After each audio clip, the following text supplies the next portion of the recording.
Hey, my name's Julian Faust. Welcome to the Profits and Panels podcast. Today I'm joined by Joe Engelbrecht. Joe, welcome and thanks so much for joining us today. Yeah, Julian, thanks for having me. Joe Ingbrecht, the Vice President of Land Operations with New Era Land Services and Trigen Energy. Yeah, of course. Joe, can you tell us how you actually got started over at New Era Land Services? Maybe how you got into the industry and then how you progressed to where you are today? Sure. I got into the industry and the oil and gas side of things. I learned to run title. It's kind of a funny genesis to the whole thing. We were running title for mineral rights in Illinois. We were doing the title side of things. There had a lease buyer that wasn't doing a very good job in picking up property. So I went to the president of the company and basically just said, I don't know the industry, but I know how to talk to people and I'm comfortable with that. Can I have a crack at buying leases? And I've been doing it for 15 years now. Shortly after that, my partner Eric Briggs and I started Trigen Energy, which is our parent company of New Era. We small brokership in the oil and gas industry and coal in the Midwest, mainly Indiana, Illinois, Kentucky, and Michigan. And then kind of parlayed that as renewables started to come online. We rolled out New Era Land Services and have been doing it since. And what we do is mainly property acquisition for solar, battery storage, hydrogen, carbon capture and sequestration on the utility side. Where'd you build up your people skills? Were you in a sales background before? Have you always just enjoyed talking to people? How'd you develop that skill? Sure. I started working at a young age, man. We had a family business called Engelbrecht Orchard. It was a small farm market store that was kind of local to the community. And, I think I learned those skills just meeting with people customers on a day-to-day at a young age and talking to the general public and helping any way I could, from garden centers to fruit baskets and, Christmas gifts. I did all that stuff at a pretty young age and a family business. Yeah, of course. And back to New Era, right now, what's your best way that you guys acquire new clients and how do you decide to get after certain places and talk to certain people to acquire the land you want? Sure. Are you talking about to the general public or are you Yeah, talking yeah. about new clients? Well, general public first. Okay. Yeah, so kind of use several tools for that. Obviously, our clients will point out a location that they want. They know that there's integration on the grid. We'll then use county records, county courthouses, GIS, county GIS. And then we have a whole team that creates, using our GIS, an area of interest, so to speak. And it gives us all that county parcel data. And then with your clients, if your clients are already they know a certain area that they want to be developed, are they just not capable of doing it themselves, so they go to you guys? Is that what that process looks like there? Yeah, I don't think it's probably not a capability. It's more of a necessity. That's what we do and specialize in. Some clients do give us, an entire AOI with all the shape files and data already included. But for the most part, a point of interconnection is it, and we can get that data pretty quickly. Okay, yeah. And how do you guys go about actually acquiring the clients, not the people from the general public themselves? How do you sort of market yourselves and make people aware of your services? Myself and a couple of my partners are pretty just active on reaching out to different industry leaders. We spent a lot of money on, not a lot, but we spent a good amount of money on LinkedIn ads, trying to bring in traffic that way to our website. And we've got kind of a form to submit what you're looking for, and hopefully our goals and your goals and what we can take care of align and take it from there. How's that worked out for you in the past, the LinkedIn ads and all those other ad platforms? The LinkedIn ads have been phenomenal, to be honest with you. The Google ads, we do a little bit of that. It seems to draw in a little more spam mail type of situations, but the LinkedIn ads seem to be doing very well for us. It's linked in mostly to our blog posts on our website and got quite a bit of traction that way. Yeah, I mean, if I had to guess why that does well, I mean, you get to connect with other professionals, especially within the industry. Is that why you think it does a lot better than Google ads and Facebook ads as well? Yeah, I think so. I think LinkedIn is, you're put in front and center in front of, the industry that you're in. You can kind of filter people out and find ways it's just a huge network, right? That we've built over time. Different clients will go to different places and reuse us again. If there's a project developer at say AES, for instance, and they leave and go to a different company. A lot of times they'll seek us back out. And then you end up with that second company and all the networking you've got there. So it's just probably more of a 4 years of experience on renewable, 5 years of renewable experience that has just grown our network. Do you ever find referrals for your business as well? Do a lot of people ever connect you to other potential clients based on the great work you've done in the past? Or is it usually the ads that bring in people and it's like a one-time client and that's about it? What's that process look like? Yeah, I mean, we take a lot of pride in long-term relationships with our clients. It's not when we can take on a project, we want to take it personally. It's not a one-off. It's let's work for 10 years in a partnership, so to speak. I want to help you succeed in your goals. And I think in the industry in a whole, it's a small world. I always say, you talk to a landman or you talk to a developer, and if you talk long enough, you've worked in the same places, you know the same people. So it's just communication, having conversations, meaningful with folks, and going from there.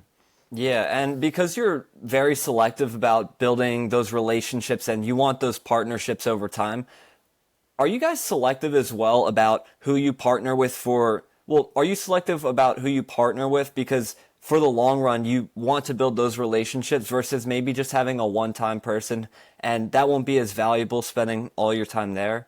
Does that make sense? Yes, that's definitely a great question. Yes, we are very selective on who we work with, depending on what their business model is and how we feel like we're stewards to the community that we're going into, right?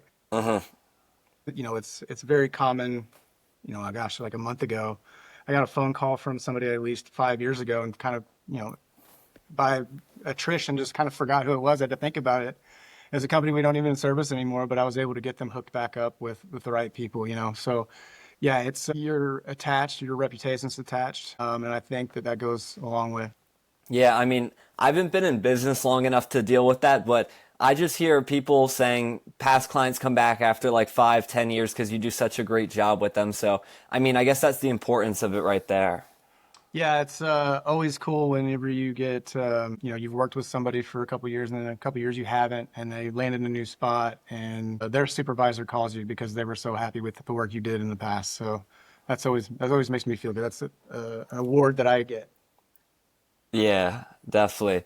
Um, Within the business right now and within what's actually in your control, what's one of the biggest challenges you're facing and looking to overcome?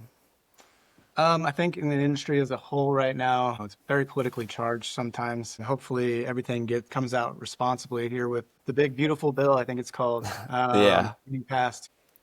A lot of things have been up in the air since the first of the year, and rightfully so. We're kind of trying to figure out what our marching lines are going to be and what's going to be. I guess what I'm getting at is the rules of the game have not been totally put in place yet, and Uh-huh. we're all anxiously awaiting to see what that is. It's been a challenge. It's slowed some people down, and some people it didn't even face.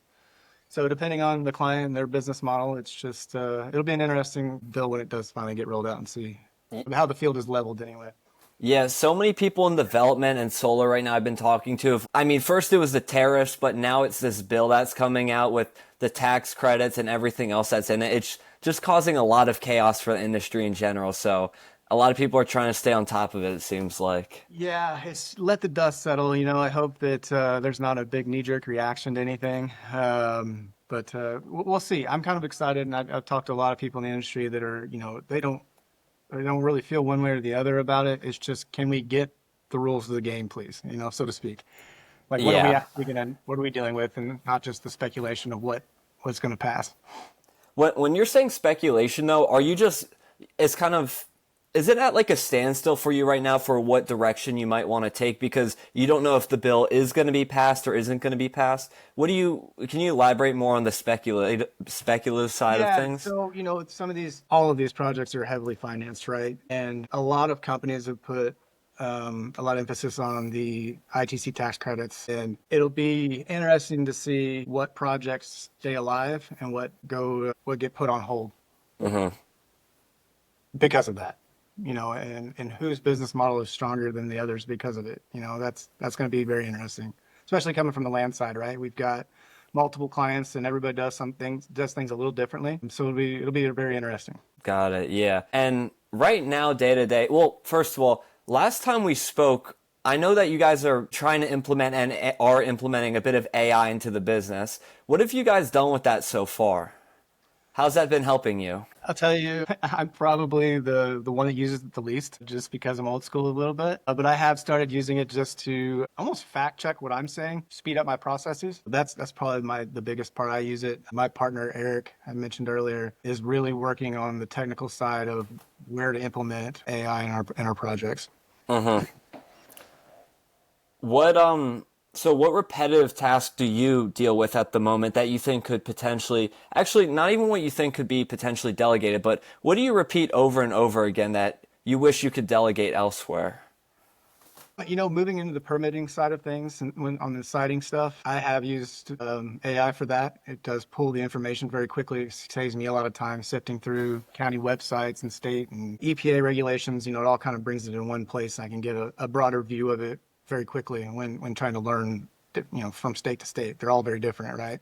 Yeah. It has helped me kind of understand what the playing field looks like, and then I can go from what ChatGPT, for instance, has showed me to actually digging into that article and making sure I'm in full understanding.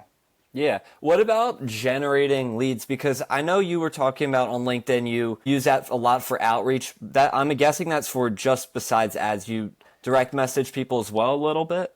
I've not used it for outreach by any means. I have talked to several startup companies that are implementing it in the title side of things. Be able to do lease checks across an entire county in a blink of an eye. It's definitely getting interesting there. We have not used that personally yet, but it is kind of in the conversation. Title work is long and strenuous, right? And I think if we can perfect AI in that matter, I think we can save our clients a lot of time and money, right? It's pretty interesting to see. Would that have to be a built-in system for New Era where it's sort of tailored to you guys? Or is that something you could see copy and pasted across the industry? Because from town to town, it differs with like how the titles work and all that kind of stuff, right? Yeah, and that's kind of where I'm still speculative of it, right? Is does the data at the courthouse put in there correctly? That's where I'm a little hesitant to go wild with it. I think there's still the human element that if you're doing title back to patent, say, whenever the state gave it to Mr. Smith, and that stuff is written in cursive and it's beautiful penmanship, and they said things very differently than we do today. And so, I think that there could still be some flaws in it, but I'm excited to see where it goes. Within the business right now, which metrics are you focused on improving? No, I don't mean something like driving your revenue up, but are there inefficiencies that you see within right now? Yeah, I think that getting from point A to point B when you're cutting a deal with a landowner is time consuming and expensive.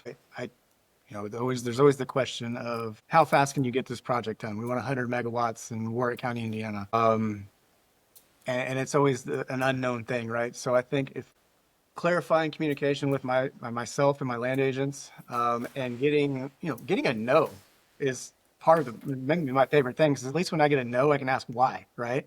And Yeah. proper answers to work through a deal. Getting a yes or a no and sticking on, how do you get them over the fence and understanding this new world of renewable energy in the rural Midwest.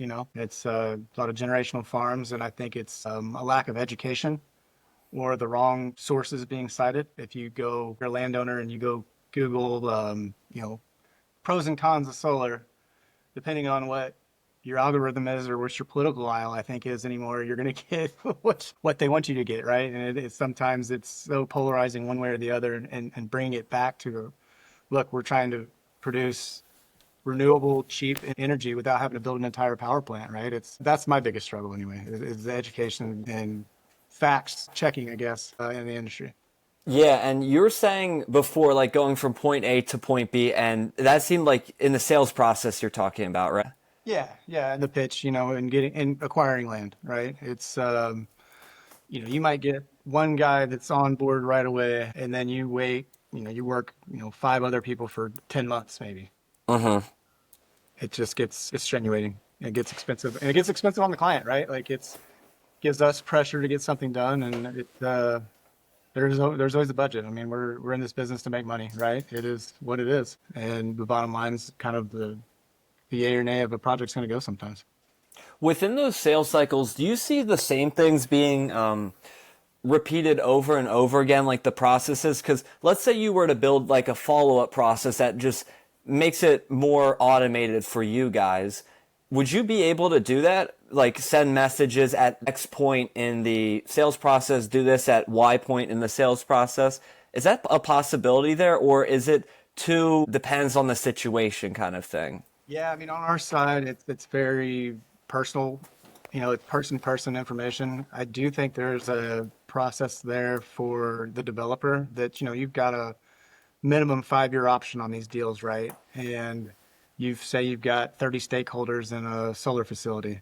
I think that there is room for automation and just informing those 30 people what's going on, what's the latest information on it, as opposed to phone calls and emails and trying to catch people if nobody answers their phone if they don't have your contact saved, right? So then you got to send somebody out in the field, and I think that again, that's time and efficiency, right? It costs money. So yeah, I think there is on the development side of things as the years go by. Again, I told you that lady called me the other day from years ago signing her, right? Yeah. To the company and she just hadn't heard anything. So she called the one person that she could rely on finding some information out. We created that relationship. But yeah, I think there could definitely be some automation in the timeline of different thresholds in the development of a project. Absolutely. And Joe, within the next, I would say 12 to 24 months, where do you guys see yourself from a growth perspective? Is there a revenue goal that you want to hit? Do you want to add a number of people to the company? What do you guys want out of New Era?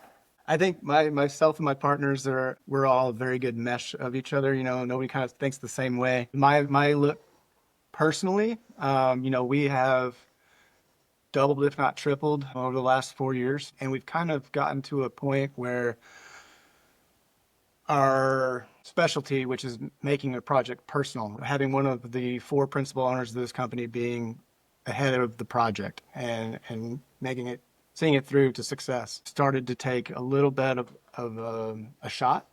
So we kind of reevaluated things, and it's like, growth is great, right? But if you can't do your job good enough, then your growth is going to diminish quickly. So I kind of look at it as quality over quantity at this point in time. We are, there's, like I said, there's 4 principal owners. Everybody that works for us is a contractor, and we are looking at some of those contractors to bring on board as in-house employees. And I think that, they've worked with us long enough. They understand how we take things personally and responsibly. And I think they're good additions, and then grow again from there. We'll have more like-minded people running a solid company. I was speaking to another developer maybe a couple months ago, and actually he said something very similar to you, where with his growth, he wants to almost look like a step every single time. So you sort of grow, then plateau, so you make sure everything is stabilizes. Do you guys see that a bit within your own business at this period in time? Yeah, I think that is probably a great analogy of where we're at. It was on a solid trajectory for a few years, which is awesome, right? I'm not complaining about that. But the stress and the lack of quality was starting to diminish, right? And we don't want to be, giant corporate land service company. We want to be not a boutique, but a little bit larger than that, and actually put our time and effort into a partnership as opposed to putting people in the field. It's not just about how many landmen can I get out in the field working for me on my end. It's how good of a quality of work and partnership can we do on the project you want success in. Absolutely, yeah. And Joe, thanks so much for joining us today. Where can our audience find you online? I'm on LinkedIn, Joe Engelbrecht, and then our website is neweralands.com. Joe, thanks so much. Have a good one. Hey, Julian, nice to meet you.